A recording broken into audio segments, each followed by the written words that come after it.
morning, ladies. Welcome. It's Friday. I'm so glad it's Friday. And this topic today came up as I was talking to you, Melissa, about my own experiences with, having a daughter getting ready to graduate, that transition. She's a junior. And what we were talking about was what looks good on paper might not be reality. And for me and my experience, she's a junior and she's passing all her grades and she's got those A's and B's and she can do algebra or, all these great things on paper. But then when it comes to real life, it doesn't look the same. Yeah. And what that means to us as parents, right? And I think it's important to realize that even though we're working as a team with the school is tending to only think about this current school year. What do they need to do to get through? A parent is looking at their whole life. We're looking forward to the entire future. So I would suggest parents that are starting this transition age that they really start thinking about what they're looking at for their IEP and their goals. How does that play out in real life? How does that play out? And when I say real life, I mean in society, in the community, going to the bank, opening a bank account, getting a job, possibly living in an apartment or something like that on their own without their parent. So some of the goals that we are putting in IEPs, they can't just be educational goals. And I'll say that with a grain of salt because they want us certainly to put education goals, but we also are allowed to put in other goals. And I just think we fight so much for so many things. And once we get them, we finally feel like, oh, this is going to be good. We got it. We got things taken care of. And then you get to that transition stage and you're like, is this actually truly taken care of? Can I see my child going out in the world and being able to have a job independently? And there's so much more to that for a lot of our parents. And I will say all the fights with the insurance company, all the fights with the school, they were warranted. And they did help and they did improve. I just don't want a parent to feel kind of like the rug got pulled out from under them and their child once they're away from that system. Because a lot of systems, let's just say, for example, you're going to go to McDonald's and you're going to get a job. That IEP is not going with you. So what can we do during their school years and helping them transition into the emerging adults that they're going to be? And it's a lot of work. It's a lot of things to think about. And I think we need to follow our instincts. If we are afraid of something, if we have a fear about something, we need to not ignore that and get it talked about with that team. Absolutely. I know that this is a little off topic for you, Chrissy, because your kids are a little bit younger, but it's really important to start thinking about it because I remember when Brianna was younger, what is it going to look like when she gets into those higher grades? And even when she did get to those higher grades, I still was fighting the school to kind of get her transition planning started. And they didn't have those conversations, when they should have. My youngest, he's 6. He has some struggles. We're not sure what it's going to look like as he gets older because so far he's been doing very well. He's doing better than they anticipated that he would after the start. But that doesn't mean it's going to continue this way. So we're trying to, live in the moment and, he is on par for his grade level and things like that. But we're also trying to anticipate what could happen if it doesn't continue to track this way. So that part is tough because you just don't know. There's so many variables and unknowns when your children start out struggling. He had a rough start to life. So yeah, that's very tough because want to be like thrilled that he is doing well and better than they thought he would. But at the same time, you know, preparing myself for the fact that it could go a different direction at any time. I was talking to Melissa this week about something because my husband and I were having a conversation to try to help my daughter with math and real life experiences, because she's going to be hopefully getting a job, you know, entering that time frame that she would be graduating school and transitioning to maybe living on her own, right? So we went and we got these math workbooks, much younger grade than she is currently in, to try to gauge where she was at. And mind you, we just had an IEP meeting just a couple months ago, and it was the top concern that I had brought up. And they're like, oh, she's doing great. She's on pathways. You know, we've got her getting ready to graduate. Don't worry, to my husband. Don't worry. We've got her covered. Basically, we're going to get past, right? So, but we did get these workbooks so that she could try to work in the math, on the math. And then we took her to the grocery store to kind of look at the prices of items. And, you know, if we give you this much money, how much is everything going to cost? And the reality was very shocking. You know, it was heartbreaking to know that her on paper grades and what it looked like on paper is not reality, right? Well, I think it's important to know that you can take that experience that you just did with her back to the IEP team and say, you know, we felt great about what you had told us. So we're doing our own, you know, you're always working with them at home too. It's not like you just expect the school to do everything. Right. Like you do a lot at home. I would share that experience with them and just say, like, I need this documented. I need this added into there. And she needs more experiences like this so we can keep moving forward. You know, if we can figure out what it takes for her to learn this, but if we don't put it on the table and we don't say that this is an issue, it's never going to get looked at. You know, as far as they're concerned, it's all great.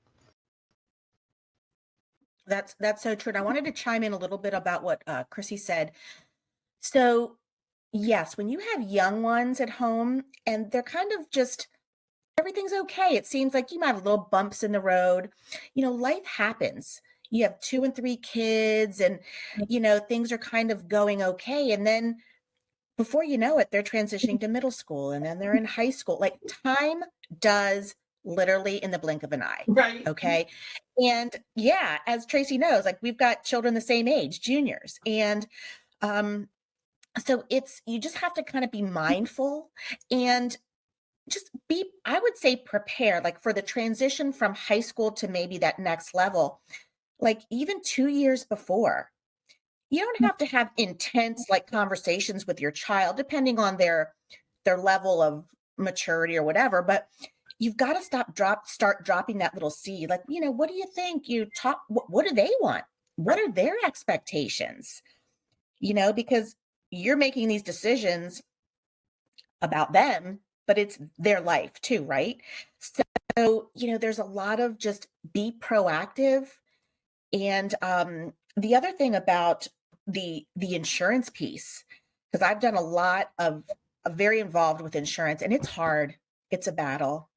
They are there to say no, you know, because if they approve things, it's going to cost them money. So, and a lot of times, depending on what you're asking for, if it's like a big ticket item, they're just hoping that, you know, they put you on hold sometimes or say, okay, and then all of a sudden nobody calls you back. They're hoping that you don't call them back. That's just my experience.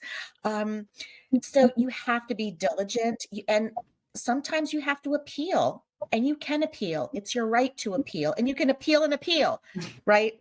There is an end point, but you know, your children are worth the fight. You know, when you see them struggle, you want them not to struggle. You want them to be given what they need. So as far as insurance, it's hard. but you just got to kind of you got to push through. You got to push through, and then you can call on any of us for help as well. Absolutely. I think too that whenever we're doing all of this fighting, so to speak, with the school, the true word is advocating, advocating, advocating. And at the end of the day, when this is all said and done, at Chrissy's kids' age, at our kids' age, we're actually teaching them to advocate for themselves. We're talking about the issues that they're having. We're not pretending like they're not there. I think like to give your child their own self-worth, kind of letting things just go by the wayside, which there's days and times where you need to just let things go and not deal with them, because of whatever else may have come up that's more important. But I think by doing these things, it's not that we want to be against the school or we want to be against whatever the insurance company has told us, but we are teaching our kids to advocate. We are modeling that behavior for them, and they will take that with them when they are adults and they're standing in front of their own employer, making a phone call to the insurance company on their own about themselves, even talking to their friends and coworkers, like, no, that's not right. This is, let me tell you, try this, it's a beautiful thing to see that like come full circle, that they know how to advocate for themselves. Wait a minute, Melissa. You have adult children that advocate for themselves? They don't call you and go, Mom, can you do that for me?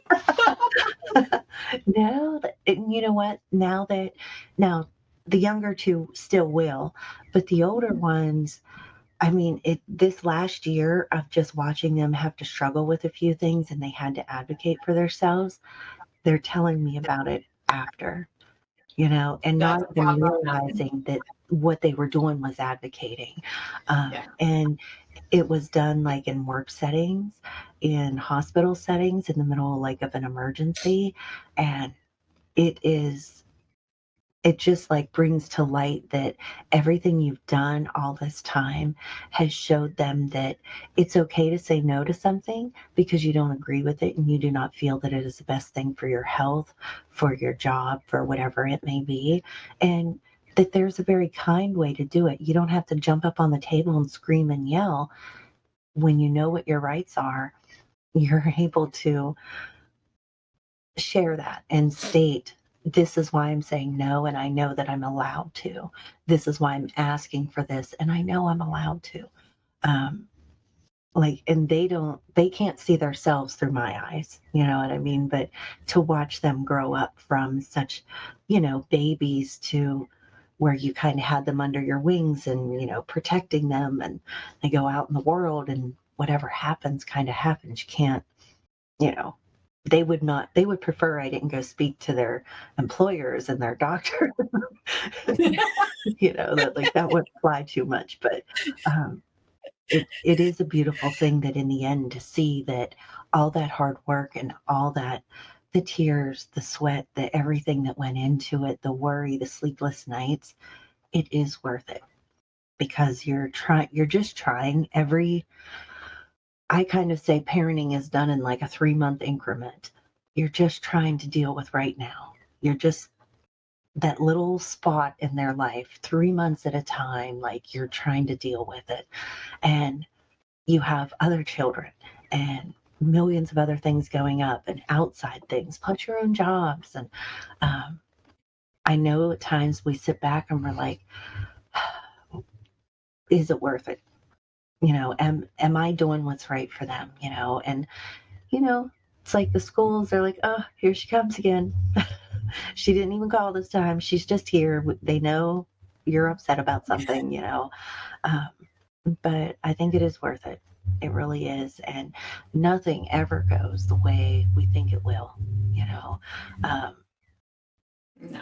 but just being open to that and realizing like that fight's worth it. It is. And if the only thing you learn from that fight, you learn something. you learned something you did not know before that, and whether that was something you needed to do for your child internally at home that like that person couldn't do for you. But all of these fights, you do learn something. At the very least, even if you fail, you have learned something. And I just think like with our differences and all the age groups and everything, like Chrissy will hear what we're saying as she's navigating this and say, yep, I'm going to keep fighting. I'm going to keep pushing. I'm going to keep showing up. And, you know, the school may not be too happy with me or the doctor's office or whoever you're talking to, but I'm going to keep doing it, you know. And what you said, Melissa, about modeling, you know, we do that, you know, from the time they're born, right? Because those little babies, they model what we do. So sometimes you think it ends at one point, but really, look, your children, your young adult children, mine, you know, they've been listening when they're 14, 15. They may say they're not, but now they're 18, 20, in their mid 20s, and they're doing some of the things because they saw us do it. Oh, And it wasn't easy. It's not easy. There's ebbs and flows. It's not easy. So if you continue to let them know that you're always there to support them, but things aren't always going to be easy. Sure, there's going to be great times, of course. You don't want to make it a negative situation 24/7, even though sometimes you might feel like it is. But they do. When you model, they become these adults, and they really do what they saw That's you do. definitely true. I see that with my 6th grader, who I always like worried about. You know, I've been fighting with the school since she was in kindergarten, and she finally, middle school's been so good for her. She like finally like came into her own. She's like less reliant. She's doing a lot of things that I never thought that she would do without my help, like getting her homework done. She doing extra work because she's not a great test taker in math, but she wants an A, so she, you know, gets the extra packets and does the extra packets. So it does it. You, I guess, like push them when they're little, and you worry that it's always going to be that way, and then they turn around and surprise you. yes. Oh, absolutely. And I think too that going through school for children where they're constantly graded, they're constantly tested, that can be so defeating to them that everything is so hard. And like our jobs as parents is to kind of take and put a buffer between that constant, you can't do this, you can't do that. Okay, but guess what? We're going to sit here for our IEP meeting, and for an hour, we're going to talk about all the things my kid can do. Like these are strengths, and we're going to build on them. I think that a lot of times we spend too much time looking at all the negative, and we really have to make sure we're seeing all the positive, because when they become adults, we want them to see themselves the way we see them. And you know, they may have limitations and things they are just simply never going to be able to do, and that's fine. Like they're my kids are never going to be like a brain surgeon or, you know, build some kind of great thing at NASA. Like that is just not going to happen. And that's okay. That's fine. And I think really teaching them who they are. Yeah, you may not do this, and you may have to work 10 times harder than the kid sitting right beside you in class, or the one you see, you know, out in the world that looks like they have no troubles in the world. But helping them see their strengths, what they're good at, and how kind they are, and how they can take something that is negative and turn that around. So I think looking back, for myself, looking back, like those things were just as important as all the fights, all the push was like, you matter, you're important. Just like, and my kids will tell me, I'll say, oh, you look so beautiful, whatever, you know, oh, you look so handsome, you know, for the guys.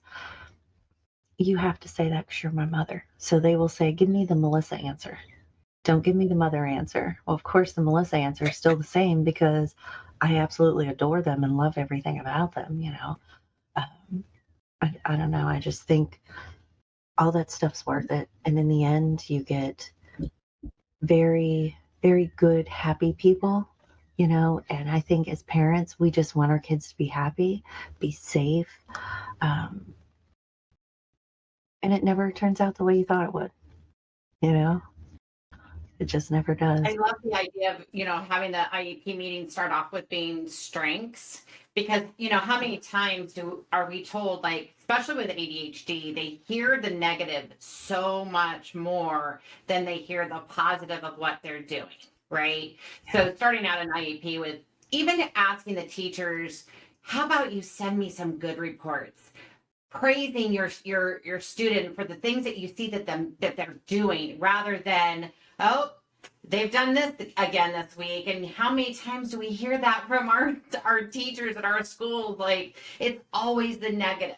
Let's try to get our teachers to report on the good. And that way, when they do come home, they go, yeah, guess what? I got this good report from my teacher today. And they're not coming home like, oh, today was a rough day. I got in trouble. A lot of times for our IEPs, for some of our kids, we have a communication report that goes back and forth from the school daily.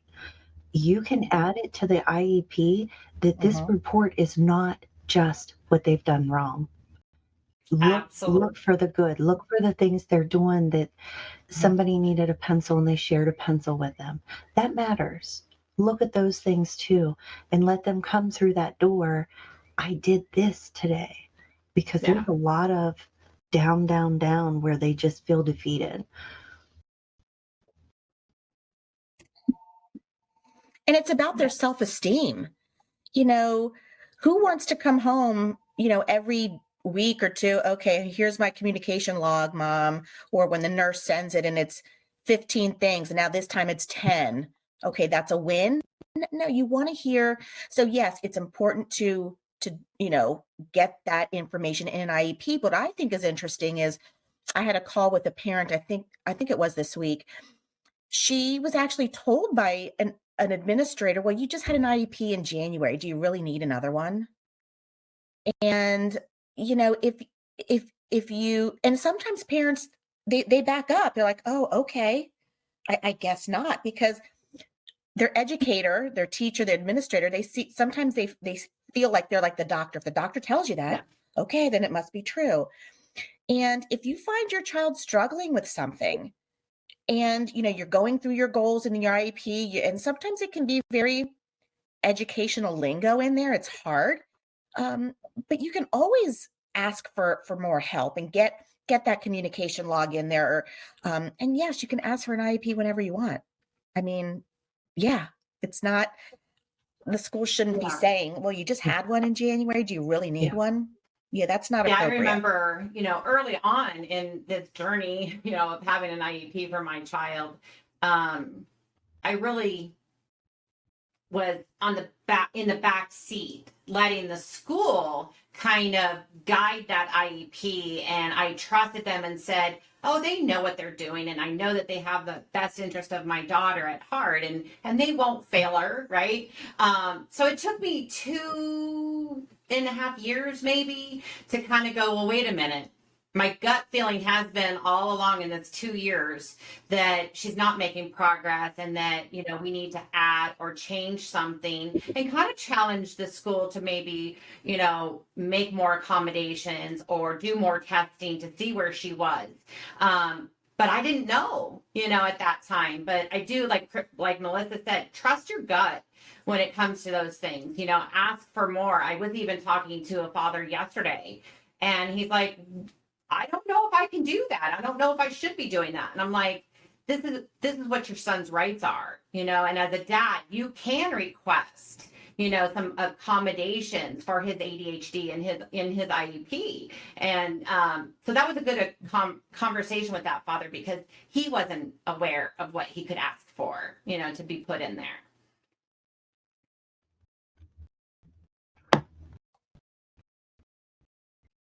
Chrissy?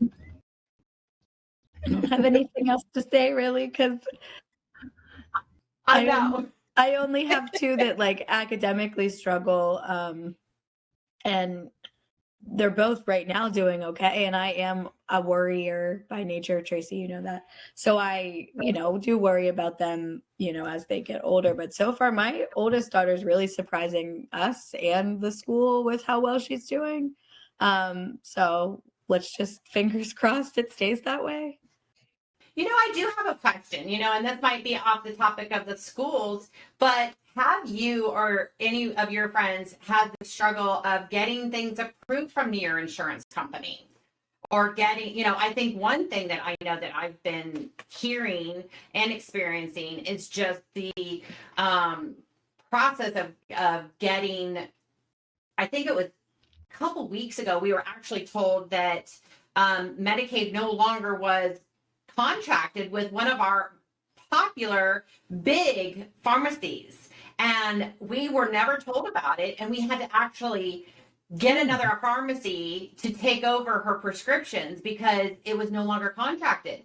And I'm thinking, oh my gosh, now it's a whole process of getting all these medications to get approved and get new scripts for, because you can't just transfer them over. But insurance, that's another difficult one right now. With the families that we work with and in my own life, we see so much of that. Getting their meds approved, that's a huge one, because some of the ADHD meds, because of the shortage, the brand names with Medicaid the formulary is not accepted. So, and a shortage. Yeah, like that's a huge problem. So even my daughter, she has private insurance through my husband's job, but the pharmacy that she fills her meds, it's cheaper for them to do it like a coupon versus actually running it through my husband's insurance because of the contracts. Because of the shortage, pharmacies were able to charge so much more for these stimulant medications, even though they're generics. So with insurance, her medicines are $78 a month and $160 a month with my husband's insurance. And the pharmacy where we fill them put coupons on them and made them $40 total for both. But that's crappy too, that like they are able to jack the prices up because of the shortage. And, might be a little bordering on conspiracy theory here, but I think maybe the shortage continues because it allows them to jack the price up. Yeah. I know that my daughter and myself, both, like my grandchildren and my daughter, we have constantly been told for probably well over 6 months that we can't get that medication in. They'll order it and they're like, well, it's not in yet. We can't fill that prescription. I'm like, well, what am I supposed to do now? Like, she needs that medication. And I actually had to, when we switched it, I had to pay out of pocket for the prescription because I knew they had it in stock. They're like, this is the only one we have in stock. So I'm going to take it. I will take it and I will worry about it next month. But that's a every month worry. Like, am I going to be able to fill my daughter's prescriptions or not? Mm-hmm. And sometimes these prescriptions are, they can be a little costly. I mean, they're not like $10, right? They could be in the hundreds. And for families, that's a hardship. So, but yeah, the coupons I've seen people use that. I think it's called Good RX in my area, where all of a sudden that script was $120 and now it's down to $24. Well, how'd you do that? With these coupons, that sometimes it is cheaper than going through the insurance. So, but yeah, insurance is an issue, and I deal with it personally on the physical disability side. If any of with big ticket items, they're always denied, and there's a lot of insurance stuff that goes on. But for medications, that's absolutely and Pearl, do something you we have to stay on top of. Appeal those decisions when they're denied?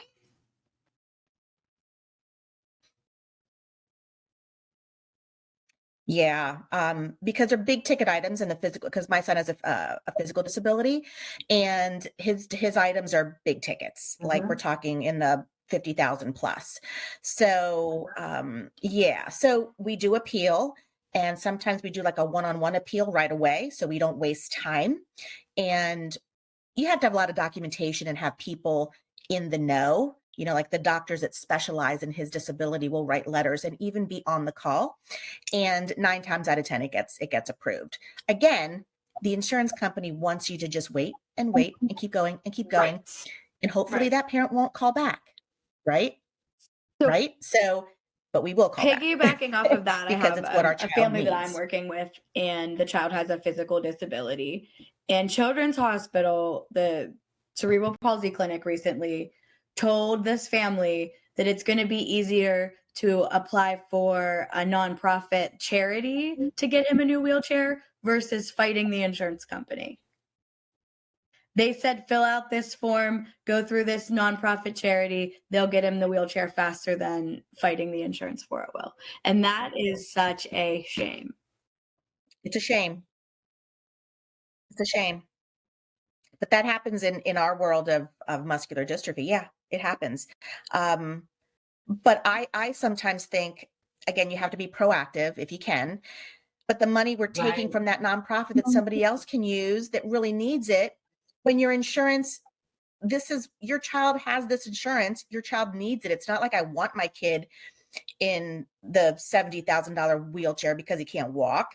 Yeah. It's because he needs It's it wild. to live. Those wheels are his legs. It's wild. And that same family, So yeah. we're working on a waiver for them, right? So that he can have, some more of his needs met. Mhm. And it's bounced around from place to place. I think we finally have it at the right place. But when I was talking to the person at the county assistance office, she said, oh, well, this is normally done by early intervention. I don't know what agency you're going to have fill this out, because early intervention normally does it from 0 to 3. This child is 12. And I was like, do you have somewhere you can send me? Well, no, because I only have early intervention in the elderly. I've never seen anything else. I'm like, you can't tell me that you've never had a kid outside of like the early intervention or, a senior citizen need these things. And so I was just like, okay, whatever. So I went and looked the process up, and the one of the clinics at Children's Hospital can do this screening and it'll be fine. But nobody wants to actually, like, the insurance companies don't want to actually pay. I don't know how these waiver programs work, but they don't give anybody any assistance in figuring it out. It's like, if you can't navigate this process on your own, then too bad for you, pretty much, which is probably why he's went 12 years without this waiver, because it has been very, very complicated process. The waivers are hard. They're hard. And the average person Right. we need help to do that, right? So you need like a social worker to guide you, or a certain office of something to help you. So I think sometimes they make it that hard because they're hoping that out of the 100 that apply, maybe 10 of them will stick. And if you're one of the 10, you're lucky. But yeah, insurance is tough. But again, like Melissa said earlier, fight, but it's like advocate. It's what we do. It's for our children. They're our heart and soul. We learned that in the It's just very what you beginning, do. don't we? Once you start advocating, you don't stop, and you learn Mhm. along the way about everything. And if you don't know it, then you go down to another rabbit hole and learn that, Mhm. So, we learn about special education. We learn Mhm. about, appealing and talking to the insurance companies, talking to state officials, and trying to get laws passed, or, bringing up the topics that are important, that need to be discussed. We learned that from the very beginning, that we've got to keep on fighting. Chrissy, were you about to say something? No, just that I agree with you 100%. Like, you just don't ever stop advocating. And Yeah. I think that that's good skills to have. Like, I'm glad to have those advocacy skills. Obviously polishing them up by working with these families. But I truly feel bad because I do this as a job and I'm having trouble navigating some of these Right. systems. So I can't imagine like a parent that has never, even heard of some of these things trying to navigate these systems. And I've seen also firsthand that sometimes because of, having a business email address or something, that these people will take me more seriously than the parent who is actually the expert. Like, that was the conversation with the medical assist, like the county assistance office yesterday, was like, you're calling me back instead of dad back, but dad is the expert here. Like, let's call dad so that he can answer these things. Like, I'm just here as the fax machine, not really, dad's the expert. Good for you. Good for you for standing up for dad and saying that he is the expert in his child. Absolutely. Cheers. Kudos to you. Yes. Ladies, what would your takeaways be for today? We all love our children. I think that you were getting a good one, Chrissy. What are your other takeaways? I think it's just important to know that what you're doing and what you're going through, it's worth it in the end. I know it gets tedious and you have a million other things going on. It's not like life just stopped because you have an issue with your IEP or with the insurance company. You still had to put a roof over their head, dinner, laundry, take care of the other kid, and this one's sick and this one needs antibiotics. I mean, it's like a million things going on. And I know it gets defeating. We get told a lot of no's and a lot of bad things. And it's our job to incorporate the good things and make sure those are validated and looked at as well.